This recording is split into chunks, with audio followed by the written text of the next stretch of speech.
बात करते हैं बाजार के फंडामेंटल्स की। अजय श्रीवास्तव दिल्ली से हमारे साथ जुड़ रहे हैं।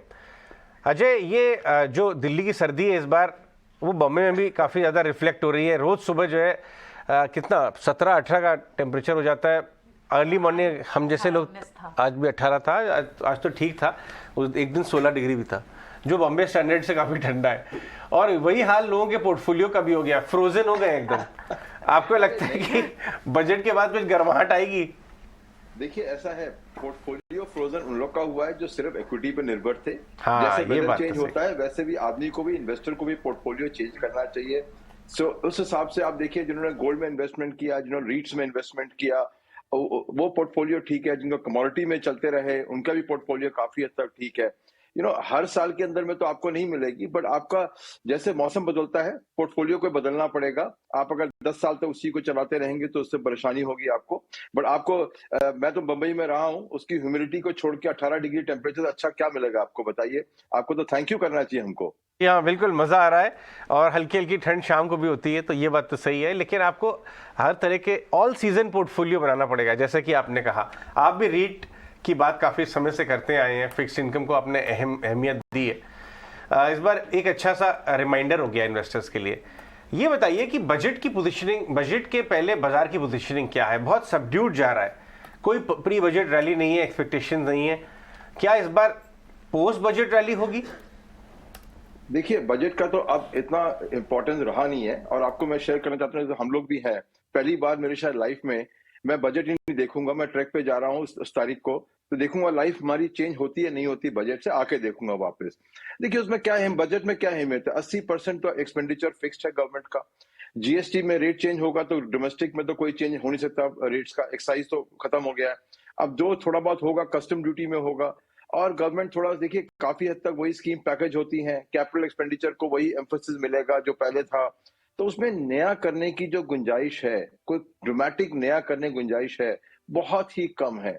तो आप उसको पूरा दिन चला लीजिए बजट को, आप उस पर एनालिसिस भी कर लीजिए, पैरालिसिस भी कर लीजिए। बट हम इन्वेस्टर कम्युनिटी के लिए बजट से क्या निकलेगा? एक ही चीज निकलेगी सिर्फ, कि कैपिटल एक्सपेंडिचर पे क्या एलोकेशन गवर्नमेंट की रहेगी, फिस्कल डेफिसिट क्या रहेगा उसके ऊपर में। दो चीजों के अलावा आई डोंट थिंक मार्केट के अंदर में कोई फर्क पड़ने वाला है बजट का, बिकॉज बजट आएगा, उसकी एलोकेशन जाएंगी मार्केट में, वो 6 महीने साल लगेगा। अनलेस कस्टम ड्यूटी में कोई मेजर चेंज होता है, तो बजट का मार्केट पे इमोशनल कंटेंट एक साथ दिन के लिए है, उसके बाद तो हम भूल जाते हैं। आपको शायद याद भी नहीं होगा बजट में क्या हुआ था पिछले बार।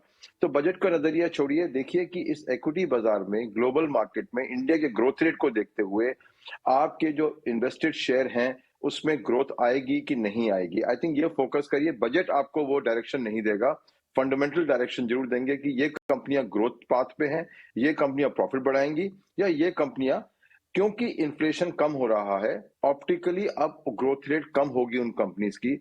इसीलिए मार्केट भी नर्वस है कि नेक्स्ट ईयर जो परफॉर्मेंस आएगी, रिजल्ट आएंगे, चाहे बैंक के होंगे चाहे प्राइवेट कंपनीज के होंगे, सबके रिजल्ट ग्रोथ में ऑप्टिकली कम आएंगे। उसकी तैयारी आपको करनी है, आपका पोर्टफोलियो इफेक्ट होगा उससे, और वो एक रियलिटी है जिस उसको छुपा नहीं सकते आपकी। और आईटी कंपनी का भी ग्रोथ रेट कम होगा, because rupee dollar depreciation play out हो चुका है पूरा, इस साल नहीं हो रहा है डिप्रिसिएशन रुपी का। तो उस हिसाब से आप देखेंगे कि आईटी कंपनी का भी ग्रोथ रेट लो सिंगल डिजिट में डॉलर पहुंच जाएगा, जो ऑलरेडी लो सिंगल है, शायद जीरो पे पहुंच जाए। तो उस हिसाब से अपना पोर्टफोलियो बनाइए कि ग्रोथ नहीं मिलने वाली कंपनी में आपको कोई रिस्ट्रक्चरिंग स्टोरी मिल जाए, वो आप ले सकते हैं। बट ब्रॉडली मार्केट के अंदर में लो ग्रोथ एनवायरनमेंट में शेयर प्राइस बढ़ना बहुत मुश्किल हो जाता है। Morning Jay, always a pleasure to talk to you. आप जैसे आपने बात शुरुआत ही की प्रीशियस मेटल से, गोल्ड की तेजी से, तो एक बार कमोडिटीज पे भी आपका क्या व्यू बन रहा है? क्योंकि चाइना रीओपनिंग एक बड़ा ट्रिगर था, डॉलर इंडेक्स अभी नीचे है, अब तो 102 के भी नीचे डॉलर इंडेक्स है। कमोडिटीज में जो एक रैली है, जो रिस्क ऑन रैली का एनवायरमेंट आपको ग्लोबली भी दिख रहा है, ये कितने समय और जारी रह सकता है?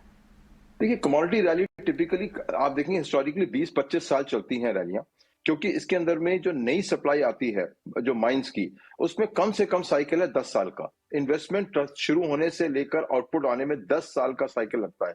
तो ये एक ऐसी इंडस्ट्री है जिसमें आप सप्लाई एकदम से नहीं देख पाएंगे कि आएगी मार्केट में। आप टू व्हीलर में आ सकती सकती है, साबुन में आ सकती है, कपड़ों में आ सकती है, बट ये एक ऐसी इंडस्ट्री है जहां पे सप्लाई कंस्ट्रेंट चलता रहेगा और ये मोनोपोली है। दुनिया की 4 या 5 कंपनियां हैं जो पूरा सप्लाई कंट्रोल करती है मिनरल्स का। इंडिया में 2 ही 3 कंपनियां हैं जो आप मिनरल में इन्वेस्ट कर सकते हैं। उस हिसाब से कंपटीशन नहीं है, डीलेवरेज कंपनियां हैं, सप्लाई कंस्ट्रेंट है इन इंडस्ट्रीज पे, और एनवायरनमेंट के लॉज देखते हुए नई माइंस ग्लोबली आना बहुत मुश्किल हो रही हैं। तो उस हिसाब से देखते हुए कमोडिटी प्ले बहुत बढ़िया प्ले है, और ये सारी कंपनियां, बेस्ट पार्ट इज डिविडेंड खूब देती हैं। आप यूं देखिए ना, एक माइन है आपके पास में, उसमें आप खोद के आप सामान निकालते हैं, जैसे ऑयल कंपनीज हैं, कोई कैपिटल इन्वेस्टमेंट इतना खास होता नहीं उसके अंदर में।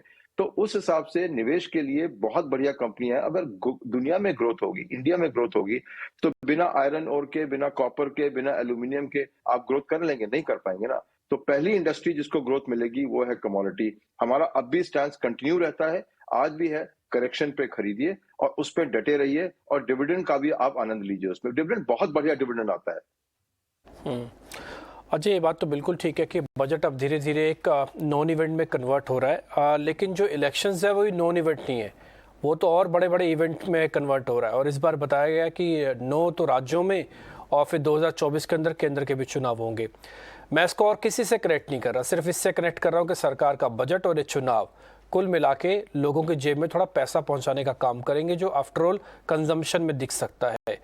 इस बात से आप कितना इत्तेफाक रखते हैं? देखिए, कंजम्पशन की स्टोरी जो इंडिया की है वो बहुत ही वीक स्टोरी है इस समय, क्योंकि जो भी कंजम्पशन हुई है वो हुई है क्रेडिट ग्रोथ पे। आप देखेंगे पर्सनल लोन की जो इजाफा हुआ है और सेविंग रेट इंडिया का गिरा है, हाफ हो गया है, और लोन्स जो हैं वो डबल हो गए टू जीडीपी। तो जो पर्सनल लोन का जो सागा है वो कभी ना कभी एक दिन वो रुकेगा आके। तो आज की तारीख की जो कंजम्पशन इस साल की भी हुई है, क्रेडिट ड्रिवन कंजम्पशन है, इंटरेस्ट रेट बढ़ रहे हैं और वो कम नहीं होने वाले नियर फ्यूचर में। उसको सिनारियो को देखते हुए कंजम्पशन बढ़ना बहुत ही मुश्किल है अगले 12 महीने के अंदर में, बिकॉज ईएमआई सबकी बढ़ चुकी हैं। अब धीरे धीरे इम्पैक्ट आ रहा है कंजम्पशन के ऊपर में। तो कंजम्पशन को बजट ने, देखिए बजट में देखिए, अगर 80% फीसदी इंडिया का पॉपुलेशन को आपको फूड ग्रेन देना पड़ता है, तो उनको तो आप निकाल ही दीजिए कि वो तो कंजम्पशन बास्केट में है ही नहीं। जो है 20% पॉपुलेशन हमारी है, उसमें से 10 से 12% सिर्फ लोन पे चलती है। तो कब तक लोन, उनके ईएमआई चल पाएंगी, उससे आप देख लीजिए। तो 8% जो हमारी पॉपुलेशन है वो रियल कंजम्पशन पॉपुलेशन है, उसमें आपको पूरी इकोनॉमी की ग्रोथ करवानी है। तो बजट नहीं कर सकती, कुछ नहीं कर सकता, इसको तो प्ले आउट, ग्रोथ को प्ले आउट करना ही पड़ेगा। जब तक ग्रोथ नहीं आएगी, बजट या कोई भी इसको पैसे नहीं डालता। और गवर्नमेंट की पॉलिसी बहुत क्लियर है कि कंजम्पशन ड्रिवन, उन्होंने कोविड के टाइम में भी एलोकेशन नहीं किया, ईसीएलएस दिया, गारंटीज दी, लेकिन आपने देखा होगा डायरेक्ट इंटरवेंशन जो बाकी सरकारों ने ग्लोबली किया, इंडिया में नहीं हुआ वो डायरेक्ट इंटरवेंशन। तो ये तो बहुत उम्मीद कम है कि डायरेक्ट इंटरवेंशन गवर्नमेंट का होगा, कैपेक्स के माध्यम से होगा, उसका ग्रोथ धीरे आएगा। तो उस हिसाब से पर्सपेक्टिव रखिए कि इस 12 महीने आपको इकोनॉमी से ट्रिगर कोई खास मिलेगा नहीं मार्केट के लिए। आपको अपने ट्रिगर खोजने होंगे कि कौन सी कंपनी कैपेक्स कर रही है, कौन सी कंपनी बढ़िया कर रही है। जैसे आपने अभी देखा होगा, रिकमेंड नहीं करें, जैसे TVS motor outstanding 2 wheeler company है, बजाज ऑटो जो पुरानी कंपनी थी कहाँ रह गई, आप हीरो कहाँ रह गया, और एक नई कंपनी कहाँ से कहाँ चली गई। तो आपको थोड़ी मुशक्कत करनी पड़ेगी देखने के लिए विनर कौन है इस बाजार में, आसान नहीं होगा। 2023 जो है वो डिप्लॉयमेंट का साल हो सकता है। स्लो ग्रोथ साल में कैसे पोर्टफोलियो कंस्ट्रक्शन होना चाहिए ये भी थोड़ा बता के जाएं, क्योंकि एक तो 2 एलिमेंट्स हैं मार्केट के रिटर्न्स के, एक तो मल्टीपल एक्सपेंशन, एक अर्निंग्स ग्रोथ। 3-4 साल के में देखें तो मल्टीपल एक्सपेंशन कई जगहों पे ऑलरेडी हो गया, वो फॉलोअप होता है अर्निंग्स ग्रोथ से या नहीं, ये सवाल है। आप कहाँ पे सबसे कन्विंस्ड हैं कि अर्निंग्स ग्रोथ आएगी? कुछ ऐसे एरियाज आप बता के जाएं। See, I think capital goods में डेफिनेटली अर्निंग ग्रोथ आएगी, बिकॉज वहां पे वॉल्यूम एक्सपेंशन हो रहा है और गवर्नमेंट की पॉलिसी, जो पेमेंट पॉलिसी है, लिबरलाइज हो गई। जो डिस्प्यूट होते थे, जो लोगों के पैसे फंस जाते थे, वो थोड़े से कम होने शुरू हो गए हैं। तो उस हिसाब से कैपिटल गुड्स को, सेक्टर को हम देखेंगे सबसे पहला। दूसरा सेक्टर जो हमें नजर आता है वो है पावर सेक्टर। आई थिंक सब गवर्नमेंट्स को दुनिया में, इंडिया में खासकर अब यह आभास हो गया है कि कंसेशनल पावर कुछ देर तक कुछ पॉपुलेशन को जा सकती है, बाकियों को पे करना ही पड़ेगा पावर कॉस्ट को।